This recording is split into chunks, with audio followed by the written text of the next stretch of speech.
राधे राधे। जय श्री कृष्णा। जय श्री राधे। जय माता महालक्ष्मी। जय हो तुलसा महारानी की।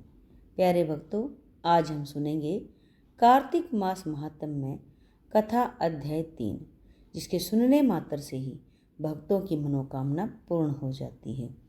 आइए आज सुनेंगे कार्तिक मास अध्याय 3। जो भी भक्त हमारे साथ जुड़े हुए हैं, लगातार अध्याय सुन रहे हैं, कृपया करके अध्यायों को पूरा सुने। एक भी अध्याय आप मिस नहीं करेंगे, क्योंकि ये अध्याय बहुत ही महत्व रखते हैं। कार्तिक के महीने में जो भी कार्तिक मास में तुलसा महारानी की पूजा करता है, अर्चना करता है, लक्ष्मी माता का स्मरण करता है और साथ ही नारायण भगवान का ध्यान करता है, उनके सभी मनोरथ पूर्ण हो जाते हैं। आइए सुनते हैं। श्री कृष्ण भगवान की चरणों में शीश झुकाओ, श्रद्धा भाव से पूजो हरि, मनवांछित फल पाओ। सत्यभामा ने कहा, हे प्रभु, आप तो सभी काल में व्यापक हैं और सभी काल आपके आगे एक समान हैं। फिर यह कार्तिक मास ही सभी मासों में श्रेष्ठ क्यों है? आप सब तिथियों में एकादशी और सभी मासों में कार्तिक मास में ही कार्तिक मास को ही अपना प्रिय क्यों कहते हैं? इसका कारण बताइए। भगवान श्री कृष्ण ने कहा, हे भामिनी, तुमने बहुत अच्छा प्रश्न किया है। मैं तुम्हें इसका उत्तर देता हूँ। ध्यानपूर्वक सुनो।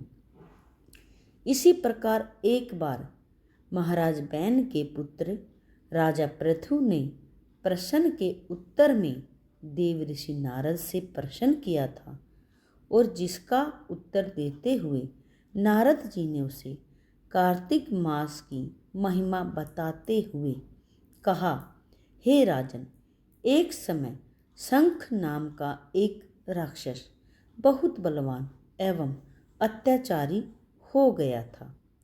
उसके अत्याचारों से तीनों लोकों में त्राहि त्राहि मच गई। उस शंखासुर ने स्वर्ग में निवास करने वाले देवता पर विजय प्राप्त कर इंद्रादि देवताओं एवं लोकपालों के अधिकारों को छीन लिया। उससे भयभीत होकर समस्त देवता अपने परिवार के सदस्यों के साथ सुमेरु पर्वत की गुफाओं में बहुत दिनों तक छिपे रहे। तत्पश्चात वे निश्चिंत होकर सुमेरु पर्वत की गुफाओं में ही रहने लगे।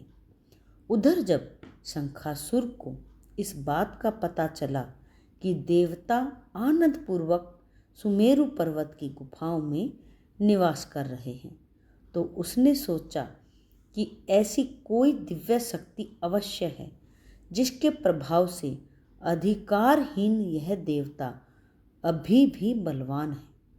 सोचते सोचते वह इस निर्णय पर पहुंचा कि वेद मंत्रों के बल के कारण ही देवता बलवान हो रहे हैं।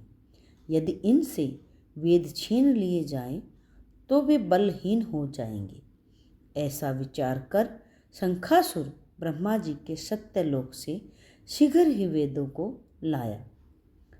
उसके द्वारा ले जाए जाते हुए भय से उसके जंगल से निकल भागे और जल में समा गए। शंखासुर ने वेद मंत्रों तथा बीज मंत्रों को ढूंढते हुए सागर में प्रवेश किया, परंतु न तो उसको वेद मंत्र मिले और न ही बीज मंत्र मिले। जब शंखासुर सागर से निराश होकर वापस लौटा तो उस समय ब्रह्मा जी की पूजा सामग्री लेकर सभी देवताओं के साथ भगवान विष्णु की शरण में पहुँचे और भगवान को गहरी निद्रा से जगाने के लिए गाने बजाने लगे और धूप गंध आदि से बारंबार उनका पूजन करने लगे। धूप दीप नैवेद्य आदि अर्पित किए जाने पर भगवान की निद्रा टूटी और वह देवताओं सहित ब्रह्मा जी को अपना पूजन करते हुए देखकर बहुत प्रसन्न हुए तथा कहने लगे, मैं आप लोगों के इस कीर्तन एवं मंगलाचार से बहुत प्रसन्न हूँ।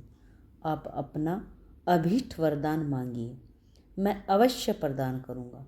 जो मनुष्य अश्विन शुक्ल की एकादशी से देवोत्थान एकादशी तक ब्रह्म मुहूर्त में उठकर मेरी पूजा करेंगे, उन्हें तुम्हारी ही भांति मेरे प्रसन्न होने के कारण सुख की प्राप्ति होगी।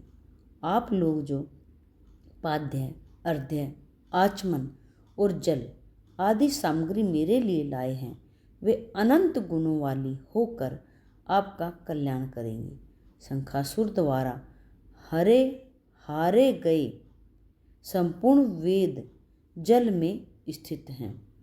मैं सागर पुत्र शंखासुर का वध करके उन वेदों को अभी लाए देता हूँ। आज से बीज मंत्र और वेदों सहित मैं प्रतिवर्ष कार्तिक मास में जल में विश्राम किया करूँगा। अब मैं मत्स्य का रूप धारण करके जल में ही जाता हूँ। तुम सब देवता भी मुनीश्वरों सहित मेरे साथ जल में आओ। इस कार्तिक मास में जो श्रेष्ठ मनुष्य प्रातः काल स्नान करते हैं, वे सब यज्ञ के अवभृत स्नान द्वारा भली भांति नहा लेते हैं। हे देवेंद्र, कार्तिक मास में व्रत करने वालों को सब प्रकार से धन, पुत्र पुत्री आदि देते रहना और उनकी सभी आपत्तियों से रक्षा करना। हे धनवंतरी कुबेर, मेरी आज्ञा के अनुसार तुम उनके धन धान्य की वृद्धि करना, क्योंकि इस प्रकार का आचरण करने वाला मनुष्य मेरा रूप धारण करके जीवन मुक्त हो जाता है। जो मनुष्य जन्म से लेकर मृत्यु पर्यंत विधि पूर्वक इस उत्तम व्रत को करता है, वह आप लोगों का भी पूजनीय है। कार्तिक शुक्ल पक्ष की एकादशी तिथि को तुम लोगों ने मुझे जगाया है, इसीलिए यह तिथि मेरे लिए अत्यंत प्रीतिदायिनी और माननीय है। हे देवताओं, यह दोनों व्रत नियम पूर्वक करने से मनुष्य मेरा सानिध्य प्राप्त कर लेते हैं।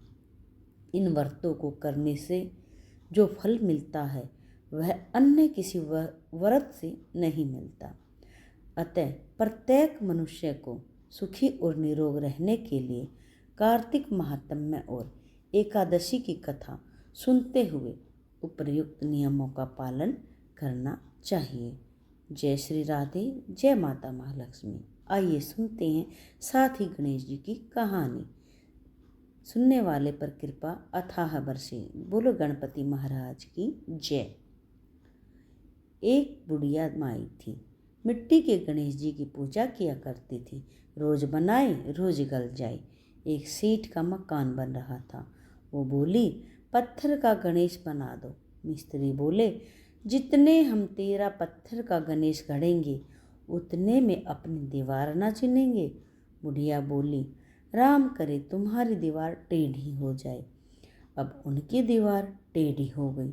वो चिने और ढा देवे, चिने और ढा देवे। इस तरह करते करते शाम हो गई।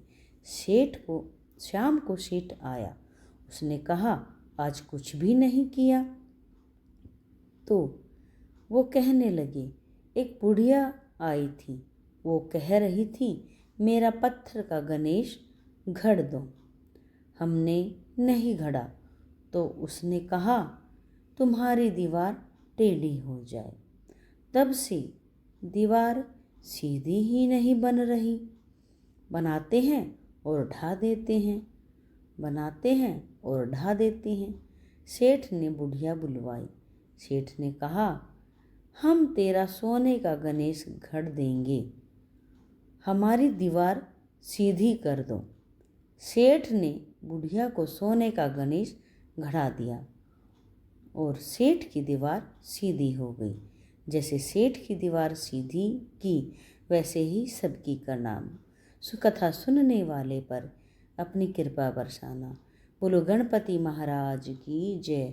जिन भी भक्तों ने यह कथा सुनी है, महात्म्य सुना है, वह चैनल को सब्सक्राइब जरूर कर लें घंटी के बटन के साथ, क्योंकि इस चैनल पर पूजा पाठ की वीडियो लगातार आ रही हैं और कथा अध्याय सुनने वाले पर माता महालक्ष्मी की कृपा बरसे, तुलसी महारानी की कृपा बरसे। जय श्री राधे।